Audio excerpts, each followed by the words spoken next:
All right, well, I'm going to do a little video on winterizing. This is an East to West 27 K2D. Double over bunks in the back, and then got the king size bed up front. Very nice floor plan that we like for a family, so it worked out pretty good. Only thing I didn't like was the way the winterization went on this camper. So I'm going to show you kind of basically what I figured out, because if you have plumbing similar to this, it is nothing like I've ever seen before on our previous 3-4 campers. The winterization bypass and how it's all set up is completely like weird. It took me a little bit of fighting with it to figure it out. Plus, I think it was a little bit frozen from the previous owner, who blows air through it, not antifreeze. So he did not get all of the water out of the system, and I think I fought that as well too. So I'll show you just here in a second on what's we got going on. All right, so here we are. This is my little bucket I use. Yes, winterization bucket. I'm that pathetic. But on the bottom of it, you know, water softeners, any kind of overflow system. They had that little rubber grommet with the fitting on there. Worked out actually quite perfect for the hose.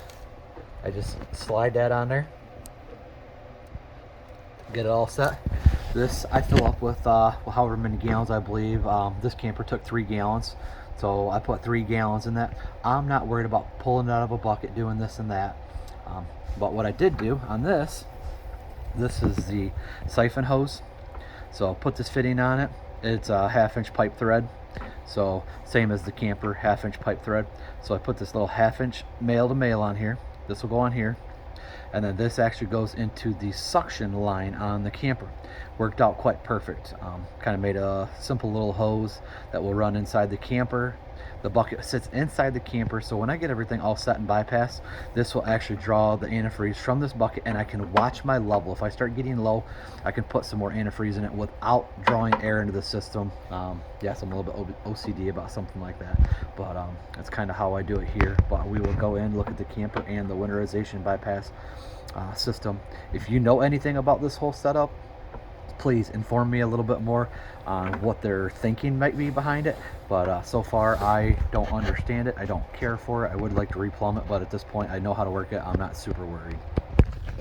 So here begins the fun part of it. So this is our front storage here by the front of the camper. So you come out to this and open it up. Excuse me, I'm doing this with one hand, so you'll have to excuse the camera angles. But you look in here. Booyah. That's my water pump. I have to go all the way over there to the water pump and the water heater. Yeah, so give me just a second while I squiggle my thick little butt over there, and I will kind of show you the plumbing and the configuration. All right, so here we are inside the camper. Basically I had these two 3-way bypasses. I got one here, got one down here. I honestly don't know how the plumbing works underneath the camper, where it goes to, what it goes to, or anything like that, but obviously these two lines are my freshwater line and my city water connection lines that run into this.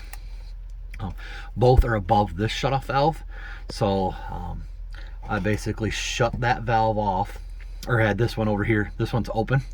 This lower one is off for my tank heater. That will basically stop it from going into the water heater. I'm assuming there is a check valve built in, since there is not another bypass. Normally you have one down here, one up here, so when they face each other, they loop through. They do not go through the system.